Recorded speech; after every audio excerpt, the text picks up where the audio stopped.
Hey, what's up, guys? Welcome to the Tactical Baby Gear Podcast. Today we have with us none other than the one and only Manspot. In this episode, we talk about all kinds of crazy things. You wanted a longer episode. We are giving you a longer episode. Again, we get into all sorts of different things. We answer lots of questions from you guys that you had for the Manspot. And we tell some funny stories and a very little known fact about my story. So make sure you guys listen all the way through. I hope you enjoy it. Sit back, relax, enjoy the show. Dad life.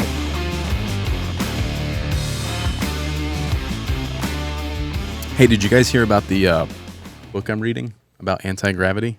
No. It's impossible to put down. Oh. Ching. I thought we were going to get into flat world theory there for a second. Yeah, right? What's up, guys? We've got Mr. Manspot with us. I call him Mr. That's what I've been telling my kids. Like, hey, Mr. Manspot's coming. Make sure you call him Mr. Manspot. He's probably going to laugh at you like a pirate. And they're like pumped. Oh. The Manspot, a.k.a. Vaughn. Vaughn, why don't you tell them a little bit about yourself for like the three people listening who don't know who you are? All right. Three people, I assume, like three wise men. You know. Okay. Well, yeah, my name is Vaughn, father of three, husband to a beautiful wife. I live in the West, and I just have a passion for American history and just remembering, I guess, world history in general. So I'm always trying to educate myself and just try to become better. And I guess another big thing that I try to do is tell people to think outside the box of the norm that everybody was raised with, and just being able to accomplish any dream you have and not be afraid of it. And at the same time, being grateful for your country, which is enabling you to have the opportunities for whatever you desire or seek after. That's good. Cool, man. Cool. So if you guys, I'm sure you guys have seen plenty of pictures of the Manspot in our Instagram feed and stuff. He does a lot of videos for us and things of that nature. So we super excited to have him on. So it's going to be interesting. I don't know where this is going to go. So be excited. Things could get weird. This could be a longer episode than most. And a lot of you have asked for longer episodes. Like, can we get one longer than 30 minutes? There's a good chance this is going to be longer than 30 minutes. For sure. What's up, Alex? How's How it we going? doing? Doing all right? I had a fantastic breakfast. You guys, we just ate so all the food. much food. You know, like 3 eggs, grits, biscuits and gravy, waffle, starting off right. For being the guy that's like the most in shape here, you're so fat. That's why. That's the only reason I work out at like The 5 most o'clock in the in-shape morning. dad bod over there. Exactly. Yeah. I mean, You guys got to educate the listeners. I mean, so here we are. I just flew in from Utah last night, and obviously we are in the deep South. This is the state where the Civil War started, so as southern as they get down here, boy. And they took me to the greatest breakfast place ever. I mean, there were paintings of chickens everywhere. You don't get more southern than that. And So there's this place chickens is called, and roosters. That's Yeah, all we yeah, got. chickens and roosters. called Cahill's Market, and it's like an old farmhouse on some farmland, and they farm a lot of their own stuff, and they've got tons of chickens outside, so all the eggs, like everything's fresh, like right there. And like Vaughn said, it's like Southern AF. Yeah, so you guys definitely undersold breakfast, okay? You're in the South. There's a few things you do right. That's moonshine and breakfast. And, and they even have grits out here. We don't really have grits out in Utah. No, we don't have. Oh, but good boy. No, so Sound like so my thank you for father-in-law. breakfast. Of Yeah, course. see? Yeah, so I'm on a high right now. and I'm gonna happy. crash right after this. Good. You Good. know, from the high blood. But Somebody get besides Alex that- some coffee, please. Exactly. I only had a pot at the restaurant, but Yeah. keep this train rolling. Black coffee. Remember, we have the agent of darkness over there. Is what I'm calling Alex. So if he looks like a soft soul, no, agent of darkness. Definitely. Cool. So we've got some questions from people on Instagram. We'll get into those in a little bit. But I don't know. I guess I got some questions of my own. I think the audience would be interested in hearing a little bit of your backstory on how you kind of maybe transitioned from your earlier life into current, kind of maybe a 3-minute overview biography of I used to do this, now I'm doing this, and I've got these 3 kids, and then we'll get into what your life is like currently. Yeah, absolutely. So, I'm going to break this down real quick with a I guess, my old career, and then I'll also break it down of how it, I guess, came into my new career. So I'm going to shorten that up, and I got 3 minutes. Whatever you want. And go. Timer start. So I served a Mormon mission up in Ohio for 2 years, and then when I came home, one of the biggest things that people do in Utah is they recruit Mormon missionaries to work and sell door to door, whether it be pest control or whether it be alarm systems, and that's exactly what I did. I got recruited by a company and started selling alarm systems, and I did that for 11 years. And every 6 months, I would move somewhere else. I would sell alarm systems. So I did Florida, Mississippi, Alabama, Texas, Louisiana, Tennessee. So pretty good chunk of the Southern Belt, just not the best part, which is, South Carolina. North Carolina, But so that's where I really grew a deep appreciation for American history. And because I was there, I was right where these historic events happened, whether it be on the battlefield or whether it be, just darker times of American history, because there would be like the slave trading markets in Mississippi. And I was like, wow, just trying to imagine that history happening right where I was standing back in the day was just, it was just phenomenal to me. So we'll fast forward. I met my wife in Mississippi.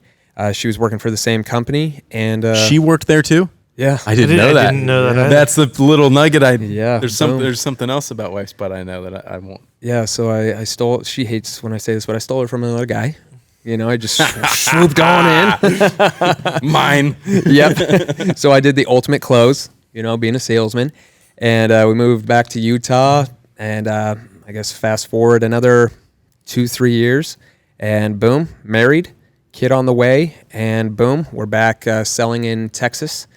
And it was the second year that I had my little boy that I was like, man, I'm not spending any time with my boy. Not spending any time at all.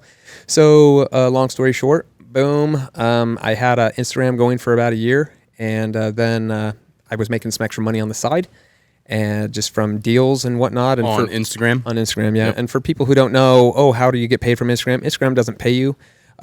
Pretty much the best way to describe it is every channel on Instagram is, in essence, could be like its own digital magazine. Yeah. And when people pay these influencers, it's like you're pretty much paying for an advertised spot. Right. On their it's brand deals. Yeah. Exactly. So those you guys have probably gone over that, but I'm just We haven't. brief history. Oh, okay. Not on this podcast. Okay, gotcha.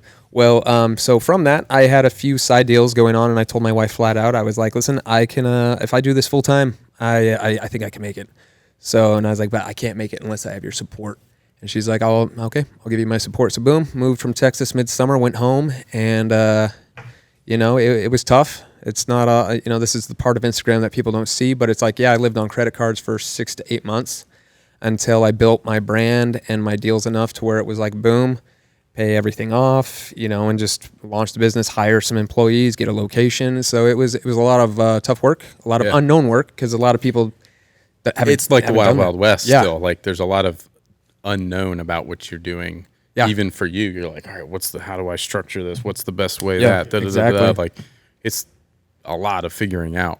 Yeah, and that's exactly what it was, figuring it out, and then just continually making content. That was my biggest thing, was making content, and now I'm a full-time content creator, and I love what I do because I work with people that I want to work with that have the same mindset, that have the same drive, and they're just keeping up with the same speed that I'm going, and it's just good people. You know, you don't have to do because in so many businesses you have to do business with people. You're just like, ugh. But with what I do, it's who I choose to do business with, and that's what I love most about it. Because even if I wasn't out here working with you guys, it's like, hey man, let's go to the river. Let's go to a good breakfast place, Let's drink some Yingling. Yes, which we don't get the oldest, which is un-American. We do not get the oldest brewery-made beer in Utah. Not west of the Mississippi. Doesn't your beer have to be a lower alcohol content as well? It does. What? Yeah. You didn't know that? You still live there? Yes. I got to drink 2 to your 1. Exactly. So double. So when double when I have 10 calories. beers, I really had 5. So Yeah. And my wife wonders why I drink Officer, hard alcohol so much. you're not diluting down my That's whiskey. crazy. That's crazy. So if you guys aren't familiar with the ManSpot, he's got roughly 500,000 followers on Instagram. He creates a bunch of ridiculous videos, many have gone very viral. Like most people consider all of your videos viral because they have hundreds of thousands of views, but like you've got some videos that have millions and millions and millions of views. Most recently, the crazy cop, when you get pulled over, he pulls guns out for like 5 minutes showing this cop. He's, want to see more? And that's working on 12 million views on Facebook currently. So anyways, that's kind of, if you aren't familiar with who he is and what he does, that's kind of what he's referring to with his content creator and full-time Instagram as an influencer. How was that transition from knocking door to door to being full-time content creator while having a child and then a second child and then a third child? Like, oh yeah, well it's has it been wild? Yeah, it's been very wild. But the biggest motivator for me to actually get a new career is because when I came home and I would the hours of when we sell are just kind of asinine. So I'd be working from like 9 a.m. sometimes 7, depending on if I needed to do anything else extra for the office, because I was one of the oldest employees of the company, and I wouldn't get home till 10:30, 11 o'clock at night. And by the time I wanted to spend time with my wife and my little baby, I was like, I'm missing his childhood, within these next 6 months, like I'm going to be working and grinding. And what is it all for? What am I doing? The reason we work so hard is to help our families. But if I'm never spending time with my family, it's just, it's irrelevant. Yeah. And who's raising my boy? What man figure is in his life, and it's for my wife. It's just like, she's awesome. She's a boss, but at the same time, every child needs to have that male role model in their life. And that's ultimately what it was to me, is like, I have my kids and I want to spend time with my kids. And working, I just realized I wasn't going to be able to have both. So that was the big motivator for me, was I'm going to do something different, and there is no option to fail. So using my skills from door-to-door sales, just being business savvy. Because, I mean, when you knock on somebody's door and they're looking at you for the first time, first impressions are just everything. Right. So you have to be well-spoken. You didn't quite look the way you look now. No, not at all. Not at all. No beard, no tattoos, clean cut hair. I had hair. It's very thin now because I wear hats all the time now. So now I'm doing everything I couldn't for the past 11 years because I had to be in that just perfect, pristine, professional sense. Because anybody knocking on your door, you're just like, okay, snake salesman, right, snake oil salesman. Yeah. So so I used my skills that I learned from there, just about knowing how to talk to people, knowing how to read people, and also I think some of it was also kind of comedy, because when I'm selling somebody at the table in their home, I have to read their personality, look around, see what they like, see their interests, and then realize timing with humor is everything. And if the timing isn't there, you're not going to get the boom. The humor is kind of what takes their guard down. When you crack a joke and it's like, okay, everyone kind of relaxes, it disarms them a little bit, and then you kind of are able to penetrate a little bit, right? Yeah, so there's different types of salesmen. Some people are the logical salesman, where it's just facts. You need this or you're an idiot. Me, I was the I trust you salesman. People liked me, and I attribute that to the humor that I was able to bring them, and they're like, I like this guy. He's like my cousin Eddie. I like this guy over here. So, it's just one of those things where you just find that common ground. And that is what has really helped me in my future business dealings, and knowing who I want to do business with, and also knowing the smartest way to go about, good business. Right. That's cool. So here's another one. How that I've isn't told often by a lot of people, and even yourself, is how the whole Manspot Instagram channel kind of came to be, and how it was just kind of like you wanted to start a page that wasn't pictures of food and all the typical Instagram stuff from back in the day. You were like, I just want a page with like cool guy stuff. Oh yeah. And it was just like a fun page. It wasn't something you intended to be what it is now. No, not at all. I mean, I dabbled. I mean, this is another thing that a lot of people don't know. In between working my job of 11 years, I guess 8 years of it, I would go and sell for 6 months, and then I would come home. Home was my parents' basement. So I was living in my parents' basement forever. So when I moved out of You were that guy. Yeah, I was that guy. 27 years old, moving out of my parents' basement, man. Awesome. And my parents were like, don't go. Don't go. I'm the last one of six kids in the family. I'm the last one to go. And my parents like, no. So, I was kind of like, I was just something always going on, So when I was in my parents' basement, I did attempt to make a YouTube channel because I was like, what else am I doing besides playing Warcraft, Not World of Warcraft. Let's not get that wrong. I could not break away from World of Warcraft 3 Warcraft 3, that's how long it's been since I played the game, so that's a good thing. So, so I used to just play video games, try to go to college and live in my parents' basement, and I attempted to make a YouTube page at the time. Didn't pan out, but I always kind of had that drive to create content. Even when I was small, my dad, they didn't have a lot of money, but he did manage to get the boys a video camera and just a little JVC, not little, it was, a big camera, two bricks. Right. Yeah. But he flat out was just like, yeah, I'm going to let them take it and just do whatever they want with it. So, like my parents couldn't afford water parks, Disney World, they couldn't afford vacations or anything, but we had this camera and I kind of mainly took it over with my brothers, and I was always just making stupid little skits, stupid little shenanigans. home videos and stuff. Exactly. So that kind of developed my creativity in a sense. So even in high school, I would take this piece of crap camera and try to make videos with projects and stuff like that. So that creation side kind of just stuck with me.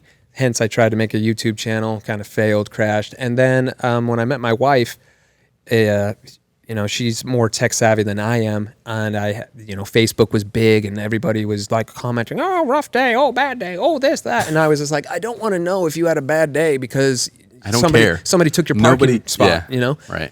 Don't care. So I was like, I'm going to delete Facebook. I'm just sick of this. And she was like, well, why don't you get a Instagram? And I was like, what's Instagram? No idea. She's like, oh, you just scroll and it just shows pictures of things you like. No captions. Stuff you want to see. And I was like, oh, that's cool. So boom, she made the page for me. And then I started posting guns, trucks, that type of stuff. And then I had 2 people say, you like to brag, don't you? And I was like, brag, I'm just showing what I like, what I'm proud of and stuff like that. And then I was like, well, screw this.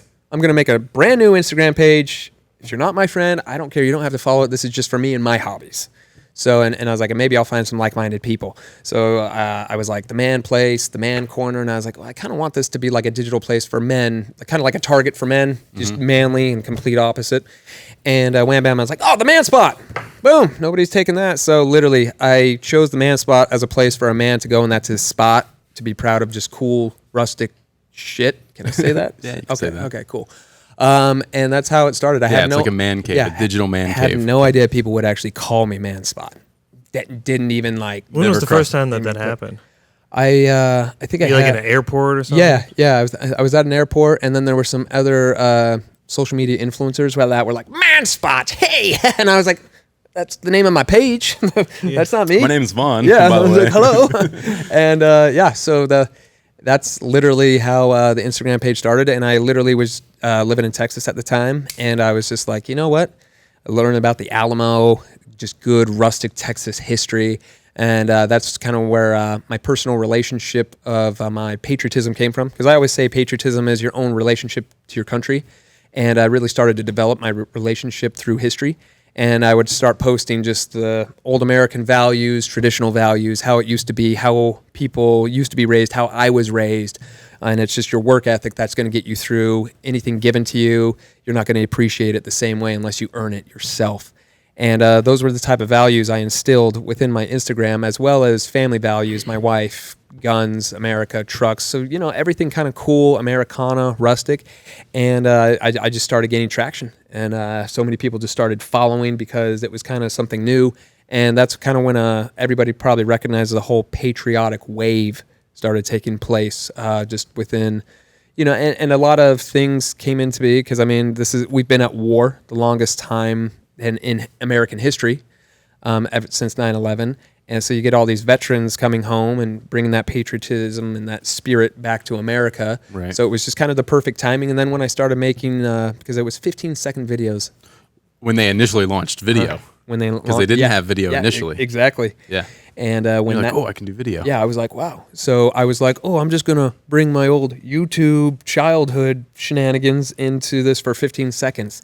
And I packed so much into a 15-second clip. People were like, what did I just watch? It was like boom. Yeah, their minds were blown because I'd put so much effort into a 15-second video. With like a full storyline. Exactly, and that's Have what. you tried to like go back and do that? Like today, like no, even though you It's got so as hard long to as do you 15 want, seconds did you like now. did you Exactly. do like a throwback and try to create like? Well, because another thing, if you remember at the time, was Vine. Vine was huge at that Yeah, time, yeah, which I did maybe a dozen videos on Vine, but I saw these Viners that had millions of views and followers, and I'm just like, dang. Yeah. And what was that? That was 7 seconds. Yeah.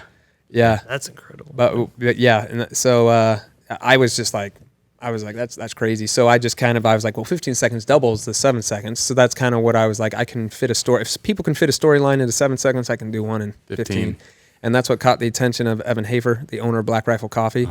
So literally meeting with him, it was just coincidental. He was in Utah, and he called me into his office. And I told my wife, I was like, oh yeah, this guy from Black Rifle Coffee hit me up, and she's like, oh, so where are you going? And I was like, I think a coffee shop. I mean, it's Black Rifle Coffee. So I roll in, and it's this industrial building, and I'm like, what the hell? So I go in, and he's literally sharing an office warehouse with a lawnmower repair shop. Awesome. And I was just like, we hit it off, and content was Evan's name of the game, and that's what started our relationship off.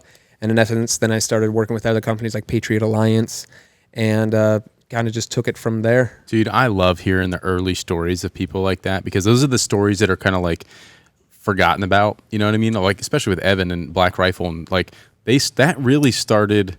Correct me if I'm wrong, but when they were Article 15, or it's still Article 15, but they did like a coffee for Article 15 that really took popularity. People were like, "Oh, this is awesome!"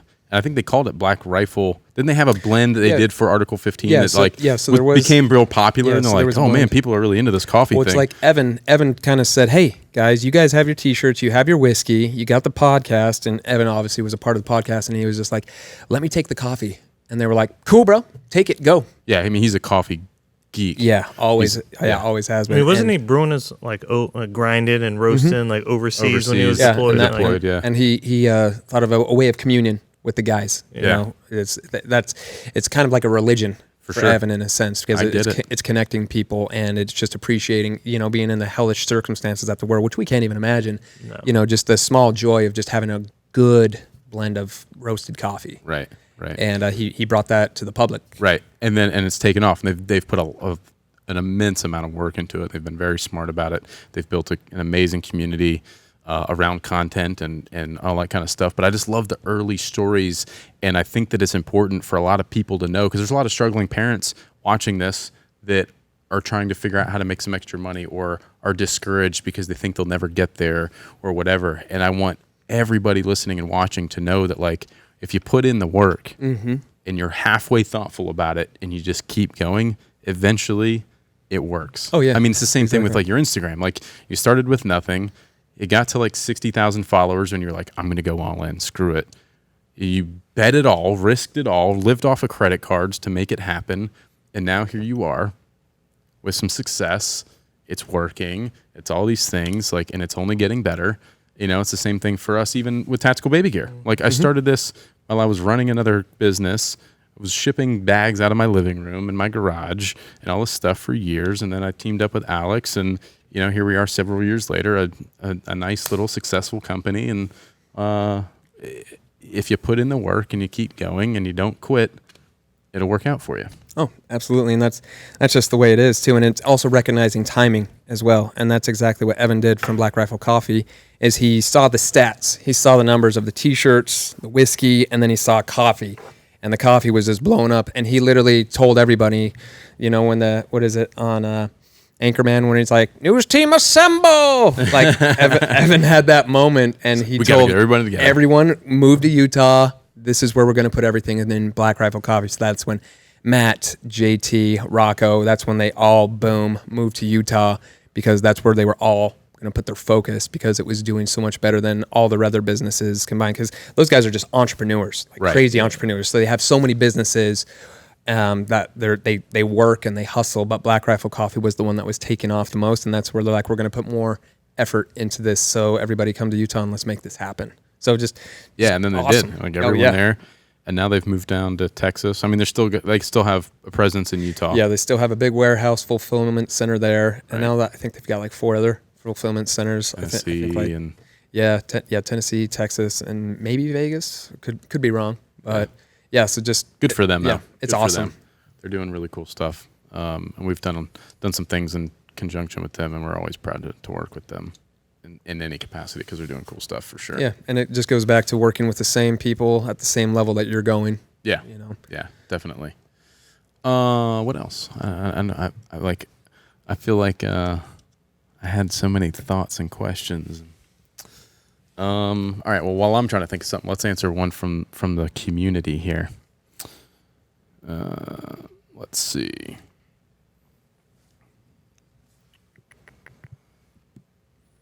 All right. Here's one from Rich Smith 1590. He asks, "Which one is easier to raise, boys or girls?" Boys, obviously. I'm gonna say that. Because you've got 2 boys. I mean, Rose is so young still. You haven't really experienced the whole raising. Exactly. How old is she now? She's gonna be a year in July. Right. So we're creeping up on it here. So yeah, I mean, it's not like 22 months. Yeah. They always say the months of ages. Right. But yeah, so she's almost a year. Right. And but I mean, right now I can say, boys is easier because with girls, you got the bows, you got the dresses, you got the pants, you got the shoes, you got so many accessories to doll. Trying to say how girls are high maintenance? Yes, exactly. They're dolling up your daughter. I can agree with that. With the boys, it's like pants or no pants. Pants optional. Do you at least have a diaper on? Because I don't really want to clean my carpet. Exactly. So for me, so far, 2 boys are a hassle, but expense-wise, it's been less expensive for the boys so far. Right. That's funny. I only have 1 daughter. Would you agree with that, you think? I mean, it's so funny because Yeah, we're all in different obviously- stages of life with our kids, and I've got girls, he's got boys, you got girl and boys, and everyone's at different ages, so it's hard to say. Yeah, I think Rich, I don't know that. I think it's a case by case basis, to be honest with you, because I well, got it's 2 girls, but especially one the of them is kid's way easier than the other. Yeah, the kid's personality. Yeah. Well, it's such a different time now because, I mean, you have so many people out there who are like, my dog is my baby, and they spend so much money on their dog. And it's literally like, that is your baby because you spend as much money on it, but wait till you have a real baby. Yeah, for sure. Yeah, sorry, Rich, I don't have the best answer for you on that, but Manspot says boys. So, Boys. any trick to you guys? Is there a trick to having boys, or is it because I keep having these girls, and You got to grow your beard out, bro.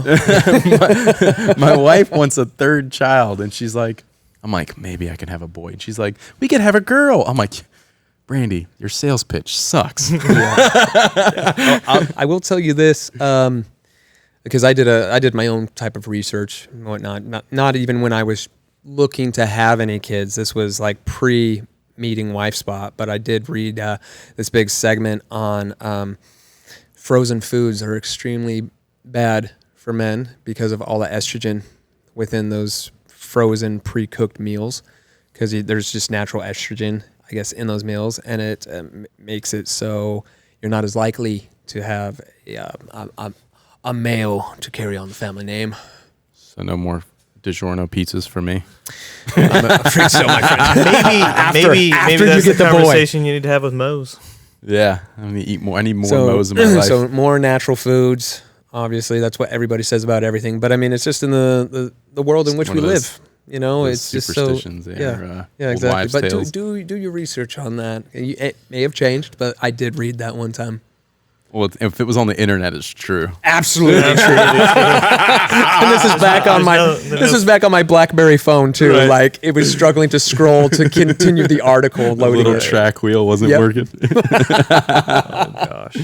Oh man. Yeah, I think it just depends on the kid. I don't know how to pronounce this guy's name. I butcher these all the time. New Gout LW. I'm sorry, dude. I really screwed that up. Any suggestions on how to raise a strong ass kicker feminine girl? Yeah, absolutely. I mean, me, anytime I'm going out with my little girl, I'm just like, hey, let's put her in some camo black pants, like Rebel Dad. Because I mean, you could start it off with, I named my baby girl Rebel. So I guess from the start, she's already got a chip on her shoulder. Right. Of just Again, I mean, so I don't treat my girls always like girls, and I think a lot of it too is just personality, right? Like my oldest daughter, I would refer to more as a tomboy. Like she's like more athletic. She wants to go outside and dribble the basketball and doing gymnastics and all stuff. My younger daughter, she just wants to live her life in a princess dress, and like she's not going to be this ass kicker. She just isn't. Which I think is great, though. I mean, and I think to really answer that is your kids need a good, diverse, and it just goes back to having the male role model in their life and a female role model, mom and dad. And if people don't have a dad, an uncle, brother, they just have to have something, their grandpa.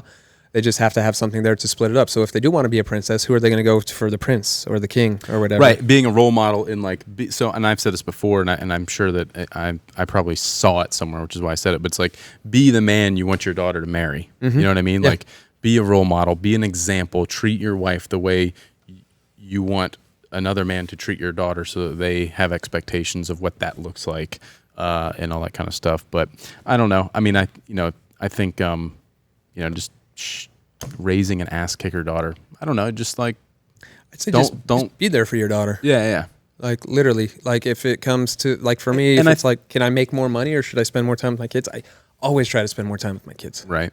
And I think a lot of it too is just supporting whatever they want to do. I don't think you can't force that. If that's not their DNA, their makeup of being this tough ass kicker, don't force it on them. Like they can learn not to take shit from people. And also if they, obviously my daughter can't spend time with me in this aspect, but if you're working on cars and your little girl wants to come spend time with dad, they know, hey, we're going to be under a car. We're going to be doing something different than being a princess, being in the female world or doing makeup.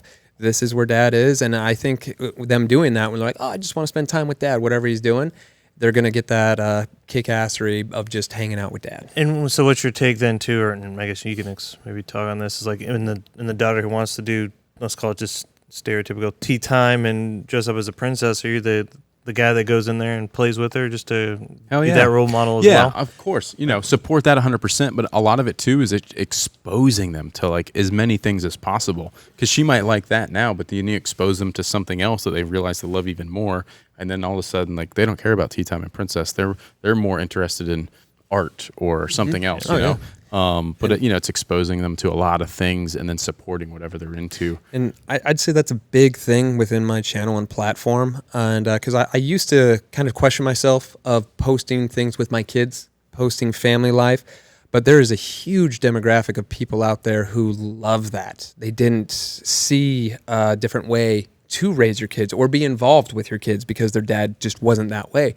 So when they see me chasing littles around on my stories, they're just like, that is so cool that you're playing with your kids. That's why I watch what you do. And I had no idea. I thought I may have just been annoying, but seeing how people raise your kids in a different way really enlightens them. It inspires them and it shows them a different way. Big time. Because there's huge like stereotypes about that. You know what I mean? Or like people frown upon, oh, you shouldn't do that with your kids. But then you see someone else that's doing it. You're like, oh, okay, this is okay. Like I'm not the only one. Or it makes you realize that there's other people out there doing with the same mindset or raising their kids the same way, and that you're not alone, or things of that nature. But and I think a big part of it is don't be afraid of what other people think. I mean, yesterday I'm at the grocery store getting donuts with Mr. Littles, my oldest, and I'm literally doing a Gene Kelly tap dance with him as we got donuts. And people gave me weird looks. I didn't even look back at them because I'm like, I don't care what you think. I care about my world right here and us having a good moment and memory, getting donuts and being happy, doing our happy Gene Kelly tap dance. It's just little things like that. And that, I think that's what kids love, is kind of when you get on their level of being silly, but it's just like, it's okay to really open up your mind and use your imagination. Yeah. There'll be plenty of time to have to conform in a business setting to some extent, but like they're kids. Oh yeah, exactly. So that's why I say always dress up with your kids, be silly, be the bad guy. Like sometimes my bad guy is a little more dark than my boys. Because he's like, Dad, play with me. And I'm just, and I play and I'm like, okay, we're going to throw him off the cliff. And he's like, no, Daddy. And I'm just like, oh, sorry. I don't like your color of shirt. So I'm trying to play G.I. Joe and he's trying to play like Care Bears, Oh my gosh. And you know what, to that point though, being the bad guy, I think that's a super important thing of like, you don't have to be your kid's best friend. There's a time to be like buddy and play with your kids. And there's also a time to be a parent. Oh yeah. And tell them no, and you can't do that. And that's not right. And that's not acceptable. And you can't, all those kinds of things too, that a lot of people, I think, spend a lot of time trying to be their kid's best friend, which it has its time and place, I think. And then I feel like that doesn't really gain you a lot of respect in the long term, because they feel like, I feel like when you reprimand your kid for something, they have a lot of respect for you after that. Oh yeah, well, you know what I mean? Like, let's break it down. I have an amazing relationship with my parents, but they're also the ones that were like whooping my butt if I did something wrong, and that put the fear of God. And this is where we break it down, because if our parents are always like, "Oh, my parents did this and that," and then you talk to their parents, and, "Oh, my parents did this and that," so you're just like, like the punishment and raising has gotten lighter, and lighter. Right. So, and you always appreciate, oh man, I'm so happy my parents were hard on me. But when you look at so many parents now, because my sister, perfect example, she, like, her raising her boy, and she, I was like 17 when she had her boy, and like she would never she'd coddle him, wouldn't ever reprimand him in any way, shape, or form. I remember being 17, I'm like, you're not gonna spank your boy? Like, I'm just like, are you kidding me? We got our asses beat. Mm-hmm. And Travis sitting over there, my mom broke a wooden spoon over his butt a few times. Mom didn't mess around. See, and that's the thing is, you get the wooden spoon. Would your wife bust out the wooden spoon? Absolutely not. And see, that's the difference of raising. So when you think about that, you're just like, the evolution of raising our kids is changing so much. No wonder there are so many problems in the world today. Well, there's a lack of respect. Yeah, right? exactly. It's crazy. And we interpret it like, oh, I love my kid, I'd never hurt him. And it's just like, no, you need, not hurt. That's the wrong word. It's reprimand. But, yeah, it's reprimanding. Whatever it is. If it's yelling at him, if it's a smack on the butt, I think spanking is perfectly fine. Mm-hmm. Like, yeah, of course, there's a difference age appropriate. There's a difference between spanking and beating, but who like, you hear stories, like, oh man, the belt, right? Oh, or the belt, or the book. Who's doing any of that anymore? Oh, exactly. And if you do, you're like, the law, like somebody's in big trouble, and all this stuff. Even my wife, because my boy's 4 years old now, we were outside and he did something just bad. And I just walked over to him and he was laying on the ground. I just grabbed him by, right above the ankle, lifted him straight up, and he's heavy. My wife was like, "Oh damn!" And I carried him inside, put him in the couch, and it was kind of excessive. But at the same time, my boy's like, "I'm never gonna do that again." Yeah. That pissed Dad off so bad. You set an example. They know the boundaries, and then it's like, do I need to spank you? And they're like, no, I'm good. You know what? Good. Everything's cool. And that's why you see so many kids running tantrums in Walmart and everywhere else, is because they don't have that they're not being reprimanded in any way, shape, or form. And that shows the parents like, oh, I don't want to beat him, but oh, he's so bad. And it's just like, no, this starts off with the parent. Your boy wouldn't be bad. Yeah, but you've trained him. I think it's the next level of love of what you realize you have to do to be a parent. And that's discipline. We should be teaching classes about discipline and how to be a parent. But people, there's all these classes about dogs, how to make your dog good, but we don't have classes about kids. Right. Like, to me, it's kind of just back-asswards. Bass-ackwards? Yeah, thank you. Like an Alexism right there. Yeah, right? Added to the list. It's crazy. You know what I mean? Because I was thinking about this not too long ago, and I want to ask you the same question. What were some of the things, like threats from your parents, if you had any, that like you're like, oh yeah, like when you got that threat from your parents, like, I'm cool, I'm good, I'm not, nope, never mind, straight, Oh man, ours was seasonal. So wintertime is like, you're gonna go get wood at the wood pile, and it was like, oh no, because grew up in Idaho, cold as balls. Not a lot of money, so the way we kept warm was a stove fireplace. And going to get wood, we'd have to walk, was it too far? Maybe like 75 yards or so to the wood pile, but on a sled. And you'd have to load the sled and then drag it back, put it up on the deck, stack it, and then go back. So if they brought out the threat of, you got to go to the wood pile, you're like, oh, hell no. Like, all right, I'll clean my room. Yeah, done. There's things that I can remember, like parents saying, and where it's like you're in a restaurant or a public place and they're like, do I need to take you to the bathroom? And you're like, oh God, they can't hear you scream from the bathroom. It's like, there ain't no help in the brick walls. Right. Or like, apparently we all got our mouths washed out with soap and stuff like that. Like nobody's doing that anymore. No. And I want to bring it back. But bring back with my all natural soap now. Yeah, so you right. can't get and we're all grateful for that because, I mean, there's people out there listening to that and they're like, my parents never did that. I never got that. And at the same time, are they happy or do they regret it? And in one sense, I think they're just like, wow, I wish my parents were more hard-ass. So now I think people are having to redefine parenthood. And like it goes back to my stories, people are seeing parenthood through a different way through my life. So I think a lot of people are redefining and actually establishing themselves what type of a father or parent they're going to be or what they need to do because their parents didn't do it. Right. And I think we all find that in different aspects of our life. Like my dad, great dad, but he didn't raise an entrepreneur.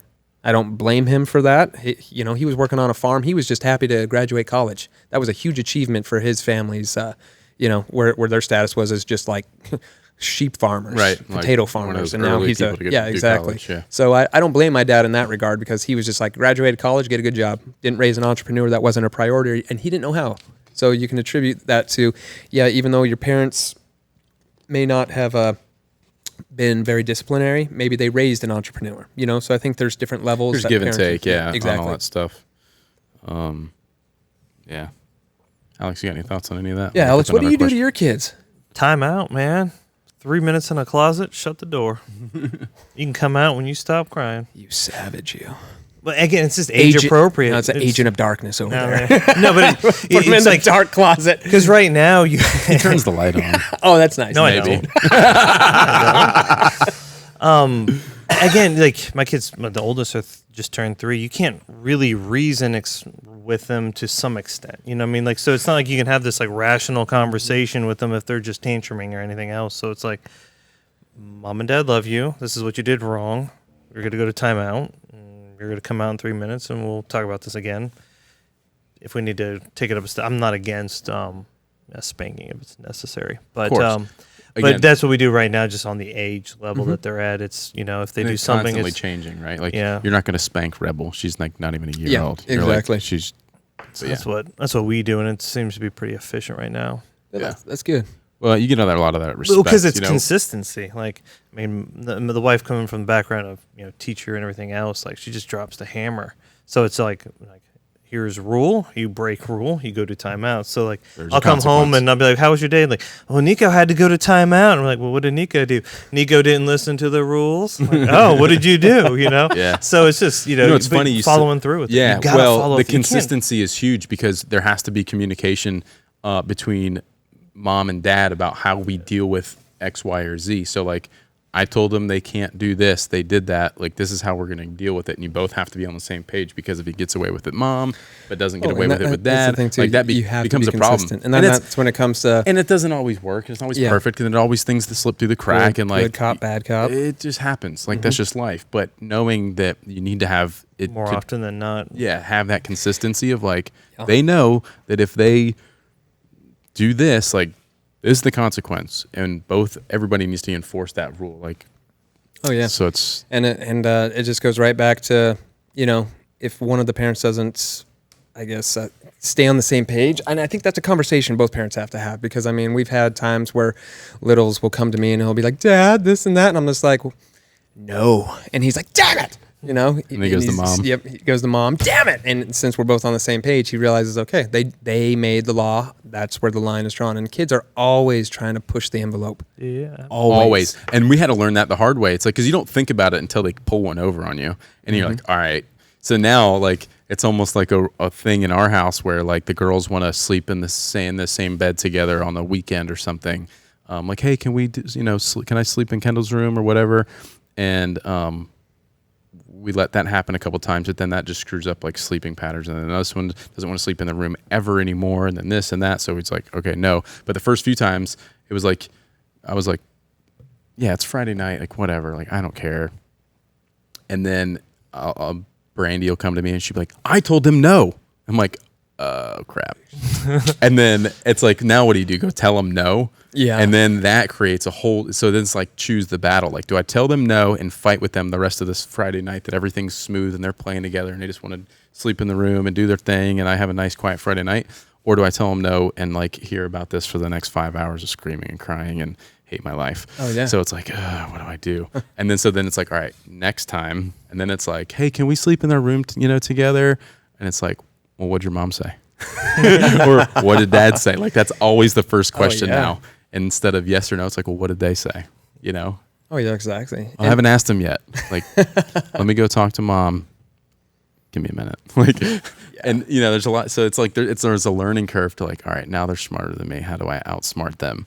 Or like when you get to the point and you're probably almost there, but like there's a time where you're trying to explain something between mom and dad, and you have to like spell out words so that they don't know like that you want to take a trip to Disney and you don't want to ruin a surprise or something about Santa or whatever the case is. And you're like, you got to spell it out, but then they get smart enough to know what you're spelling. And you're like, all right, now what's the secret language? How do I deal with this? Text the one. Yeah. Well, now Cameron gets into my phone and she'll start texting my wife. And I'm like, oh God, now I got to be careful about what I text my wife. Cause now my daughter's in my text messages like, this is going to get sketchy. Yeah. So now I'm like, get my phone back. Like, what are you doing? But yeah, as they get older, it gets crazier to deal with, and they start outsmarting you, and then you got to come up with a new plan, and it's like it's kind of just that discipline, He's got, and with discipline, I'll bring up my grandpa. I remember because there's a huge difference of age with my dad and his two older brothers, so 17 or 18 years. So my dad was a huge whoops, huge whoops. So my grandpa was so old, he used to be in the U.S. Cavalry. Goo. So he would ride a horse. That's like back when they had dinosaurs, I think, right? Literally, man. Literally. So I do have these early... Thank him for fire. Yeah. Exactly. I have these vivid memories of when I was little going over to Grandpa's house, and if I did something wrong, it was like the ear pinch. And I'd be like, oh, Grandpa's mean. But guess what? I listened to everything Grandpa said. And he was also really old school. He'd give us like these silver coins if we were good. And it was just like, oh man, money, I want a silver coin. And my dad's like, don't spend that. A silver coin. So I think it just goes back to the level. And like my dad, I'm just like, oh man, because he was pretty much raised by his grandparents, because that's the age difference that they were in. So his level of just being raised is to a whole new level that right. I don't even know. But I do remember my grandpa's. He was very, like, if you didn't listen to Grandpa, it was like death. Right. And so we were just deathly afraid of him. Probably because he was also old and he had the bony fingers, and he was in the cavalry. But I think it just goes back to just that old school mentality. Now, the generation, it's like we get softer generation by generation by generation. I mean, and it's because this could be its own podcast within itself of like child labor laws. Because kids used to go to work in factories at like 4 years old, Mm-hmm. Which is mind-blowing. Because you see these old pictures of like kids, 5 years old with a cigarette in their mouth, and they're just right by a coal mine, and you're just like, that kid is more hard than me. Right, yeah. I feel like I saw a funny meme about that recently, something to that effect about how hard somebody is or something, but yeah, I wish I could find that. I wish I knew where that was. But it was funny. And I think it is great for everybody just to reflect on that, because you don't learn about stuff like that in school. This is the stuff that nobody's talking about. It's like this like taboo, like, yeah, you just raise your kids, it's like no one really talks about it. Because it used to be a village. I mean, even with us growing up, when we'd go in the neighborhood, hey, Betty, have you seen my boys? Oh, yeah, I saw them down at the gas station. I had a neighbor named Betty that we were always at her house. That's funny. Oh, yeah. Yeah, so it's just like, everybody knew where everybody was. But now it's just like, neighbors, this is our castle. Nope. Yeah. So it's just like times have changed, man. Yeah. It's crazy stuff. Crazy stuff.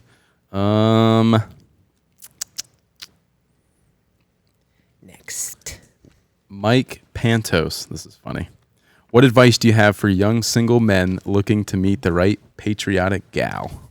Ooh, I've got some good stories about this one, Mike. Do you?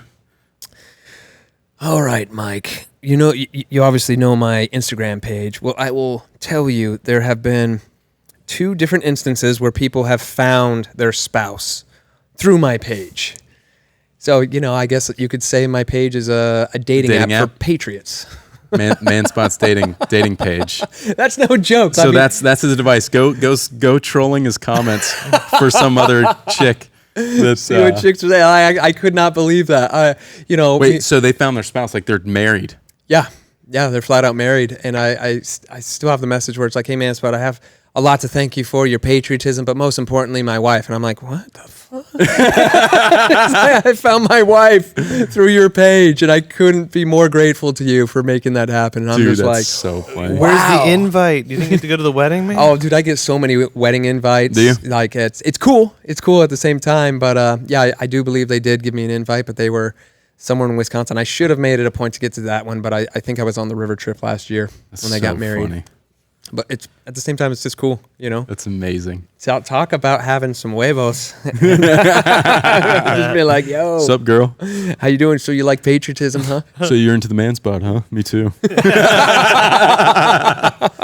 So there you go, Mike.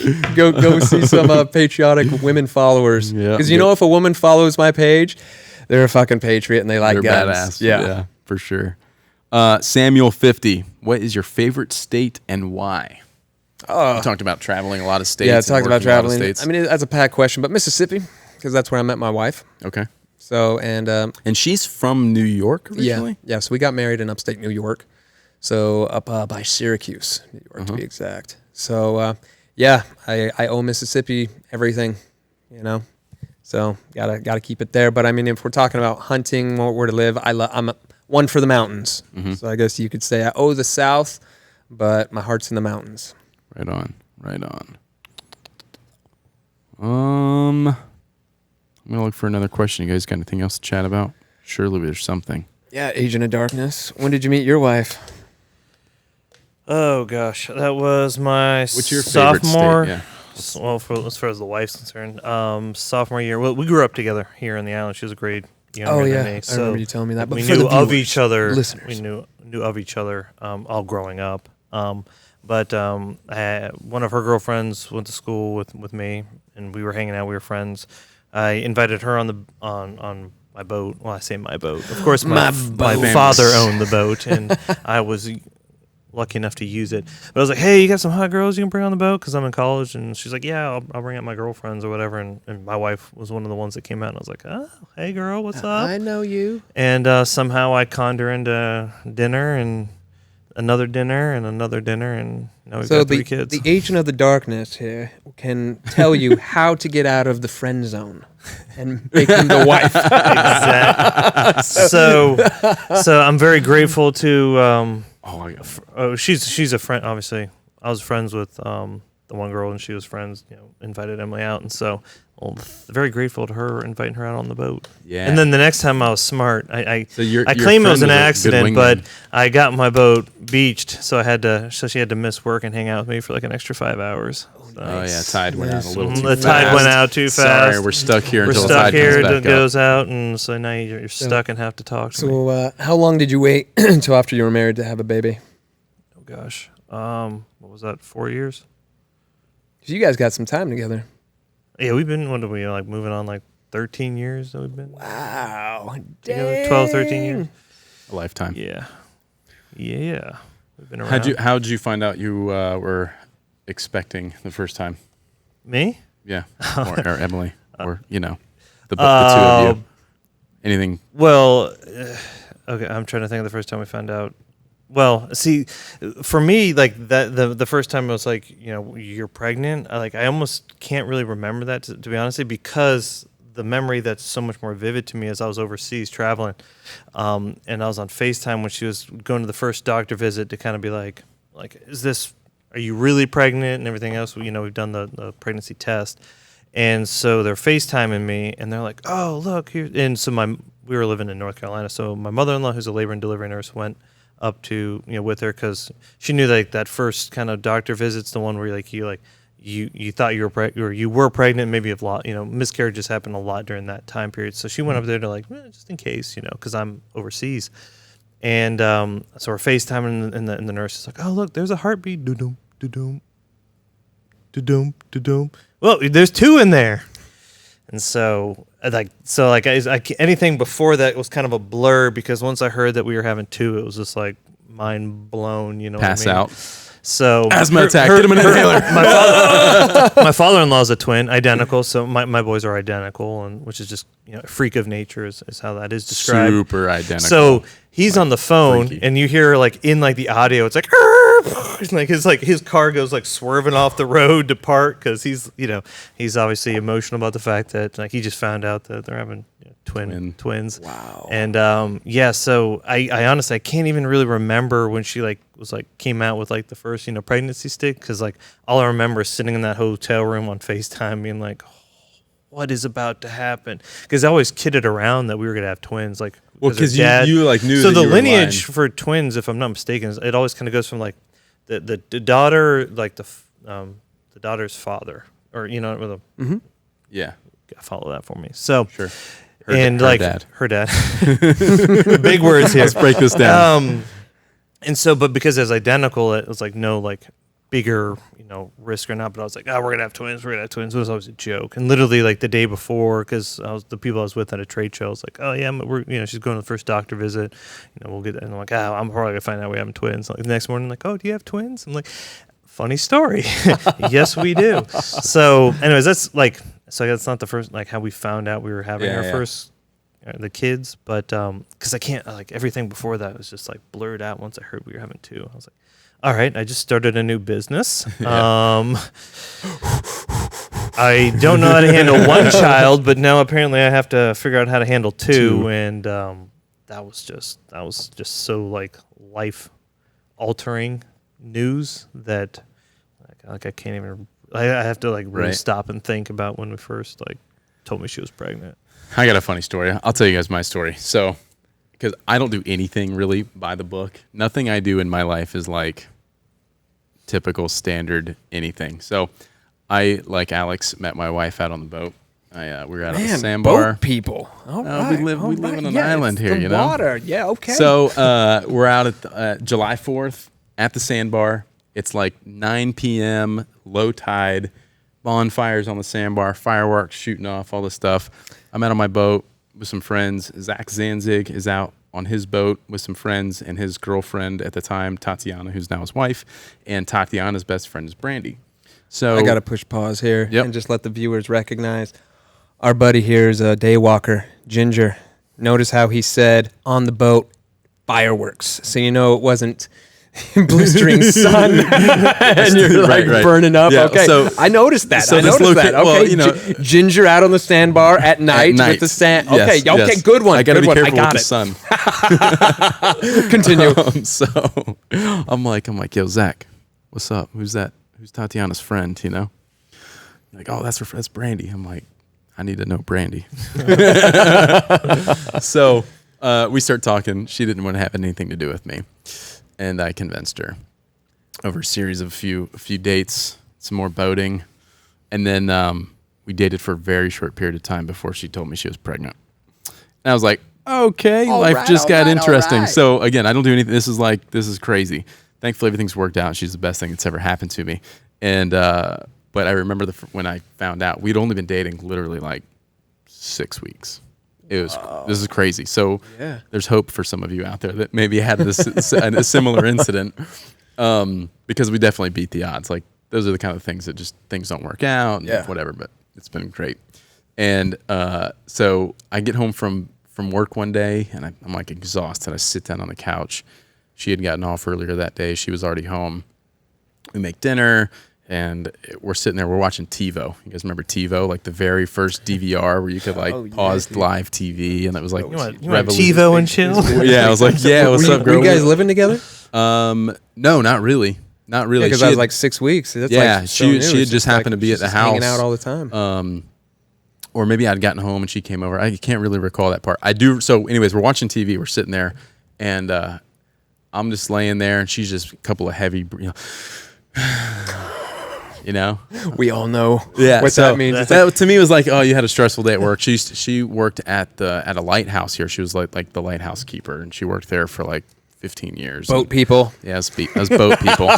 So I'm never gonna get over that. so I'm like, I didn't really think anything of the first one. I noticed it, but I was like, all right, she had a long day at work. Second time. I'm like, hey, what's up? Everything cool? She's like, yeah, everything's fine. I'm like, all right. I'm like, not going to let it bother me. And then a third one, she's like,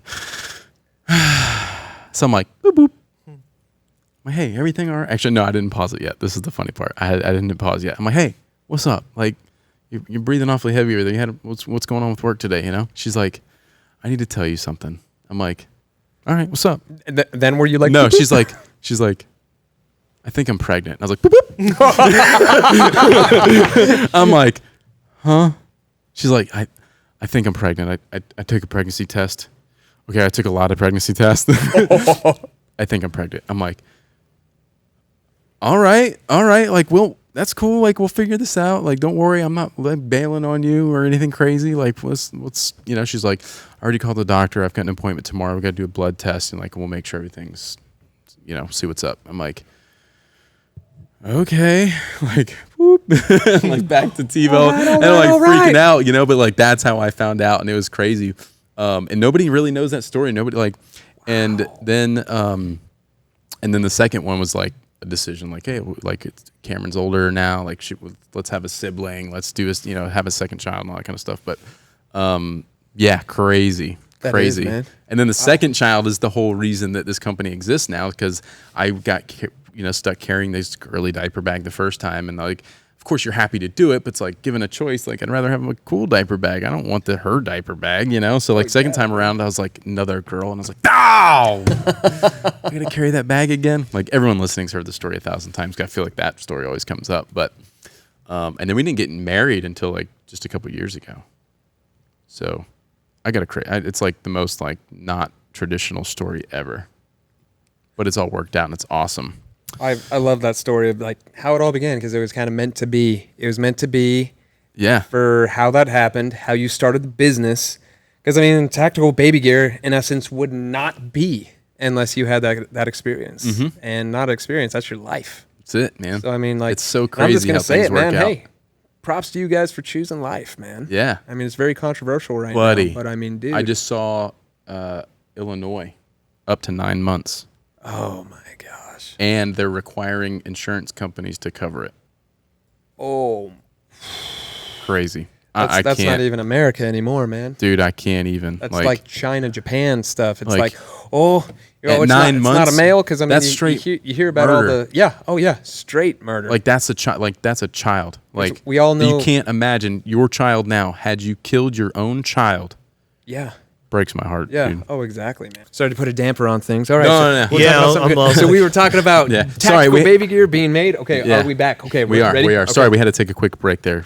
Manspot was getting a urgent phone call. What I was saying was I had posted a story recently from my daughter who's graduating from preschool and like moving on to elementary school and kindergarten this next year, and like, it's emotional, and like, having kids just makes you soft. No matter how tough and badass you think you are, or you have been in the past, like having kids, and for me especially, I feel like that maybe this is true with girls, but I had a lot of DMs saying, no, it's not just girls, but like, and having kids will make you soft when you start thinking about things like abortion, or you read about things happening to other kids and all this stuff. You're like, oh my God, you put yourself in that position, and all of a sudden you get all emotional.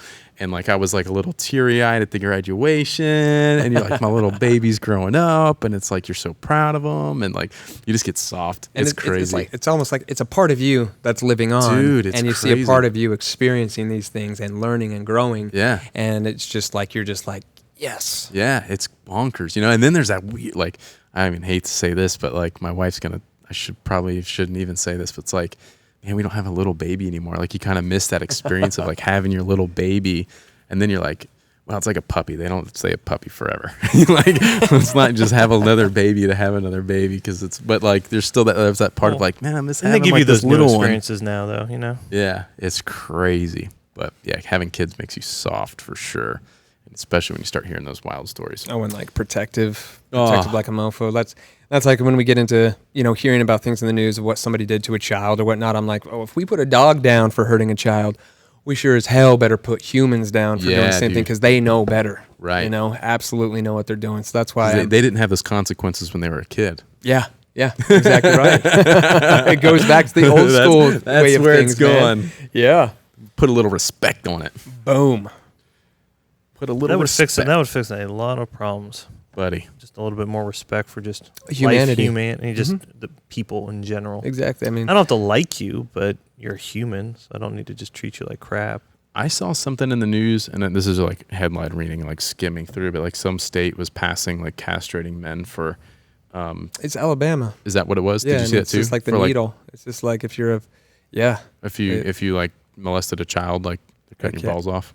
It's like chemical, or they chemically do something. I only headline. I didn't actually. Yeah, I just skimmed it. I was like, whoa. Well, I'm yeah, like, that's a step in the right direction. that's- Boom. yeah. That's progress in my book. well, yeah. I mean, you got to have kind of like those harsh Consequences to deter people from doing shit. Because if there's no consequence for it, or or not enough of a consequence, people just keep doing dumb stuff. Yeah. Well, I looked the other day. I looked at states that have no death penalty, and I looked at it and I'm like, if I'm a criminal, I'm going to one of those states because I ain't gonna die.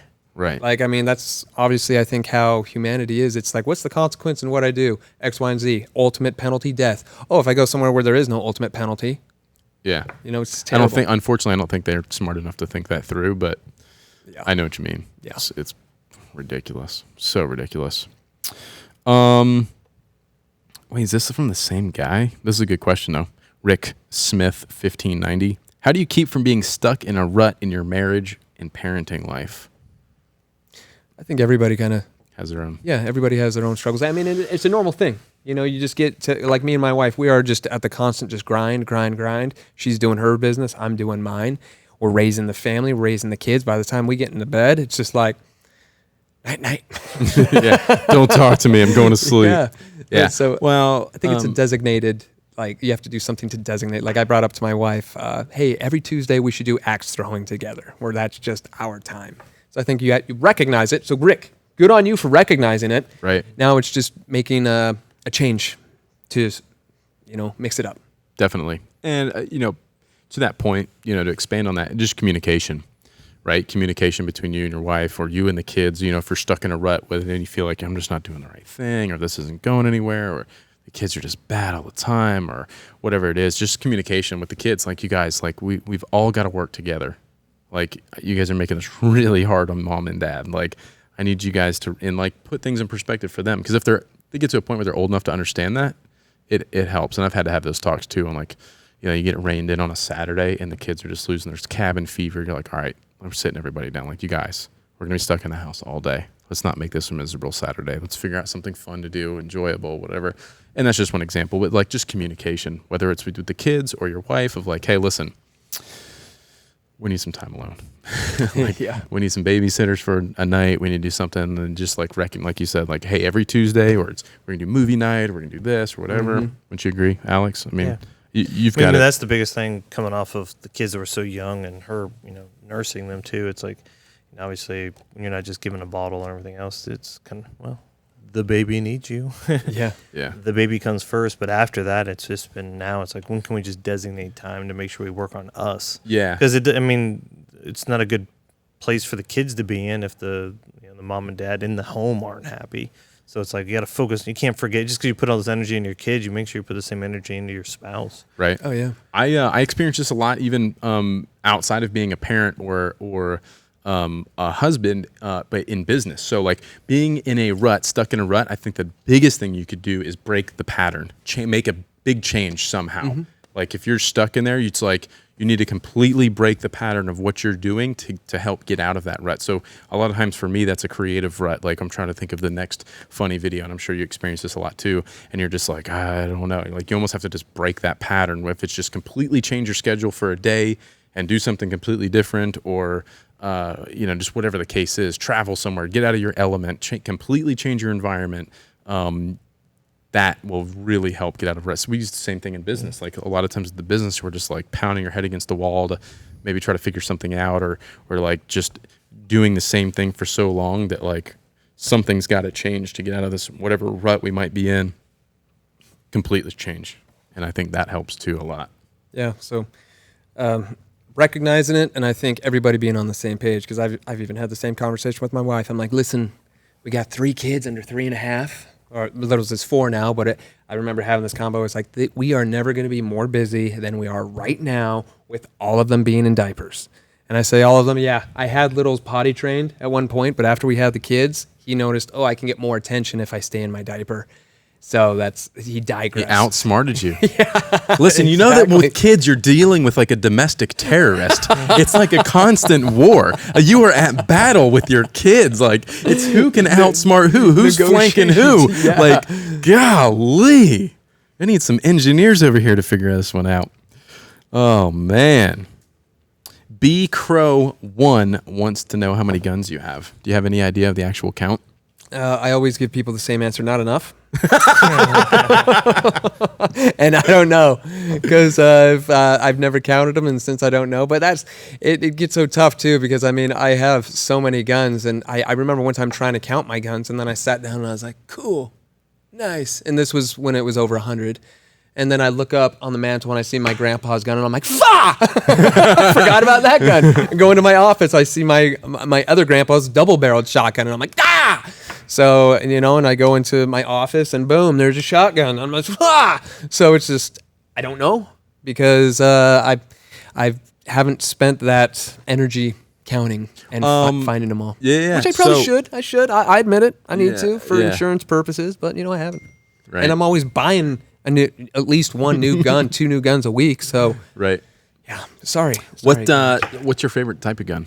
Do you have a particular style or flavor of the week? Or I always say my favorite gun is the one I just bought, so they all get their turn. We don't discriminate. Yeah, but I would say my Fight Light belt fed. That thing's so sick. Because it's just a belt fed. I mean, you can, as you're shooting it, you can have the belt fed just on your arm, and you're just like, yeah! Full Rambo. You're just like, boom. And you can throw a mag in it, and you have the binary trigger on it. It's got a binary trigger? Yeah. I did not know that. So for those of you who don't know what a binary trigger is, it's better than a bump stock. So when the bump stock ban happened, everybody was crossing their fingers like, oh no, what's going to happen to binary triggers? So binary triggers, if you're watching the video, you can see my finger. It's like it releases the hammer every time you pull the trigger and release the trigger, it fires around. Yep. So it's boom, boom, boom, boom. So every time you move your finger, you get 2 shots out of it. And when you get into repetition, you're almost shooting just as fast as full. Yeah. Because I know a lot of people who own fulls, and sometimes when they're shooting, they're like, yeah, I had to remember if this was binary or full, because even when you're shooting full, your finger is vibrating so much. So when you're pulling the trigger, it almost feels the same way, like you're vibrating. Right. So. It's super cool. I remember when they first released that and they came out with that, I was like, this is engineering, like awesome sauce here for firearms. It's super rad. So and it's technically still semi-auto, because it's one movement of the finger is you're firing one round at a time. You're just able to do it a little faster. Exactly. Really cool. So yeah, guys, check out Franklin Armory, coming out with some cool stuff. You should check out their new shotgun. Oh yeah, which is really, really cool. I'm super excited. I'm just gonna have you go do the research on that. Okay. But it looks like that's Franklin Armory. Yeah, Franklin Armory out in pretty close to Reno, Nevada. Okay. Just a bunch of good old boys over there, man. Sweet. Just coming out, thinking outside the box. Okay. So the Fight Light being your favorite rifle, what is your favorite? Is it my phone or yours? What's your favorite handgun? You're a 1911 guy, right? I really do love my 1911s. And I recently just put an STI on layaway, because I think the STI is the equivalent of a Glock and a 1911 getting married, and boom, you have the STI. So you have the double stack. It's like mags. a mod or super mod. Like you do a lot with Kimber. Kimber's a great gun. Travis will attest to this. He can't. I don't know if he can hear me over there, but he shot competitive. Trav, come over here. Share this mic with Alex for a second. Tell him about your Kimber STI. So yeah, I'm a bit of a STI. I have Kimber STI. My he's got. I have a Kimber 1911, the Team Match 2, which is the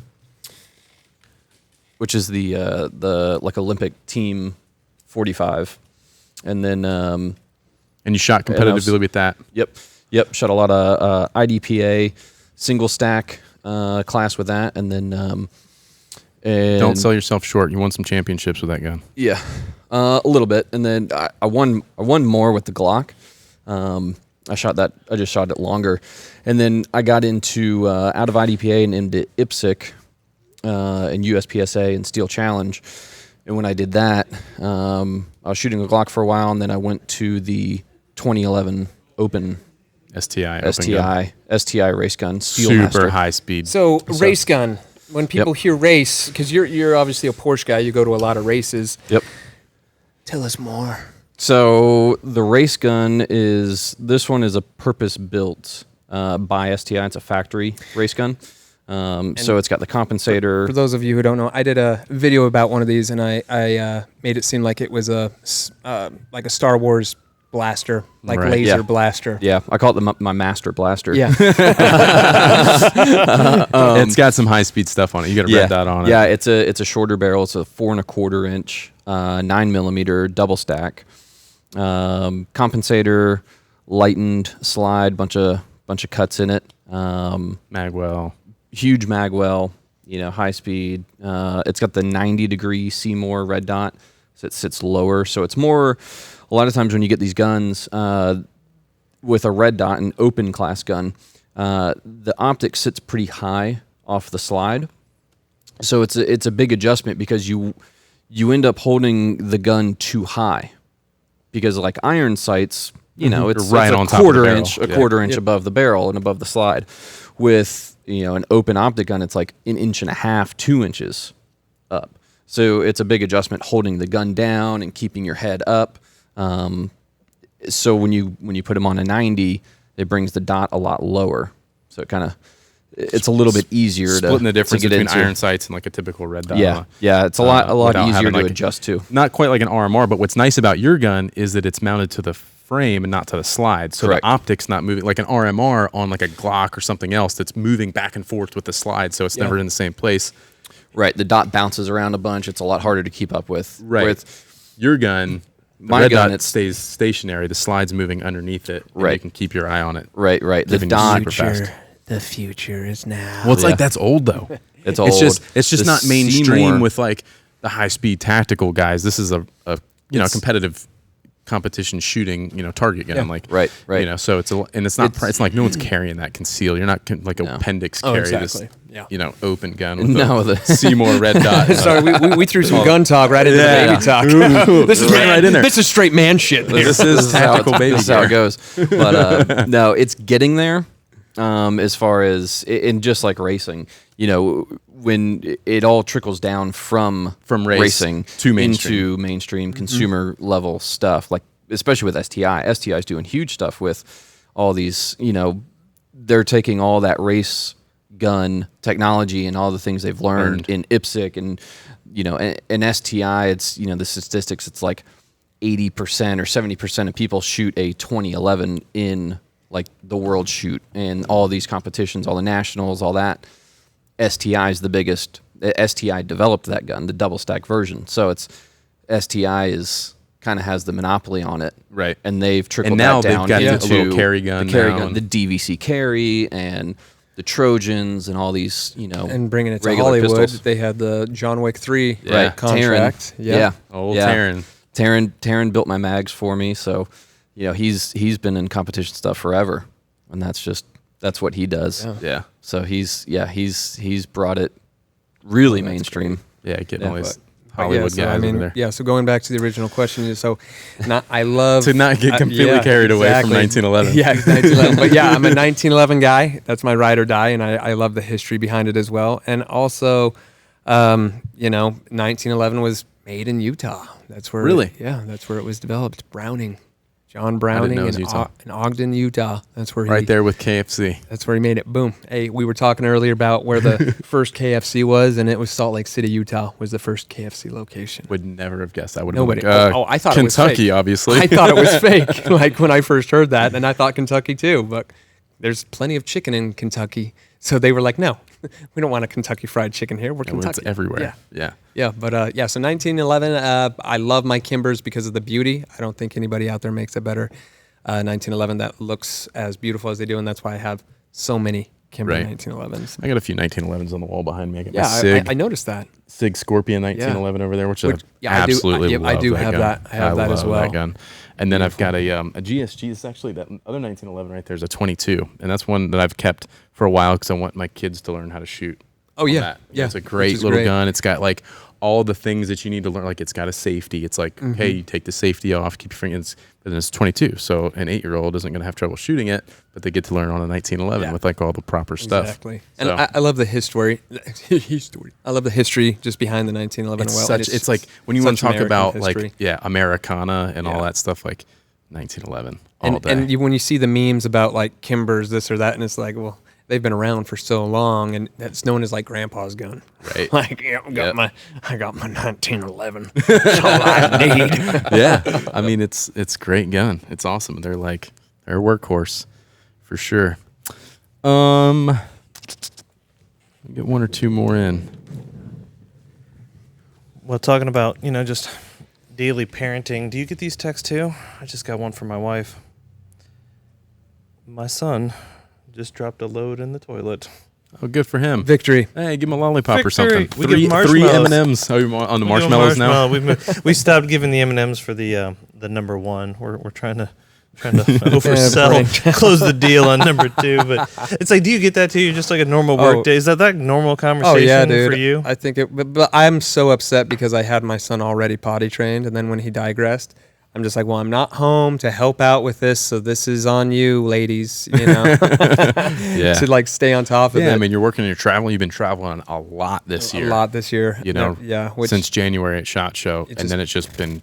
It's been go. You and I were in Vegas together like 4 times at the beginning of the year. Yeah. Racing Exactly. and everything else. Here SHOT we are. Show. We're back. Yeah, I was like, jeez. And then you were just in between. You were doing more hunting in California in between that, and you were doing all kinds of stuff. So I know you haven't been around as much. And I know people are just like, well, they're probably thinking in the back of their heads, well, you weren't seeing your family as much in your old job. What's the difference right now with you being as busy right now?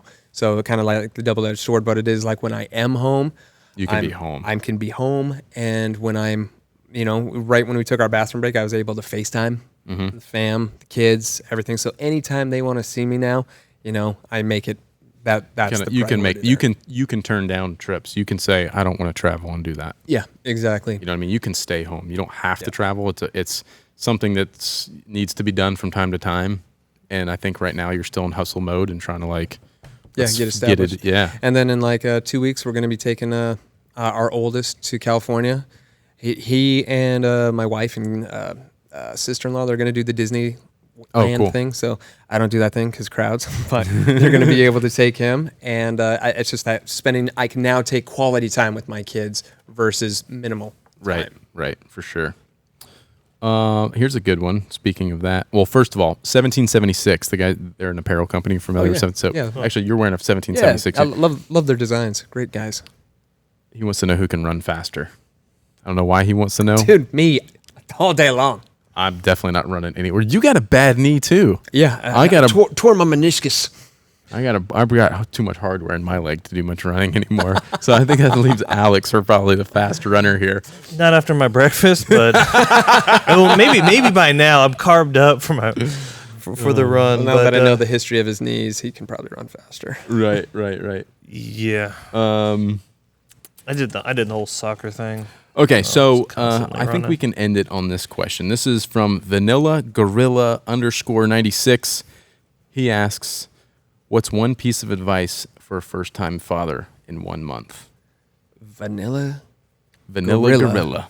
Great name. Love I like it. it. First-time advice. One piece of advice for a first-time father. Yeah. So when I found out I was going to be a dad, I told myself flat out, I am going to be involved as much as possible with my baby boy, and I'm going to give my wife her time. And I think you have to mentally get in the state that you need to take the relief off your wife as much as possible so they keep their sanity. If she keeps her sanity, it's going to be a happier marriage, and you're going to create a bond with your newborn baby that you normally wouldn't, but you have to put yourself in that mindset beforehand. And it's just going to be overall better for you, the relationship with your baby, your wife, and you're also taking on more of the responsibility of being a father right off the bat versus a provider. And Right. I think there's a difference between the two. That's a good point.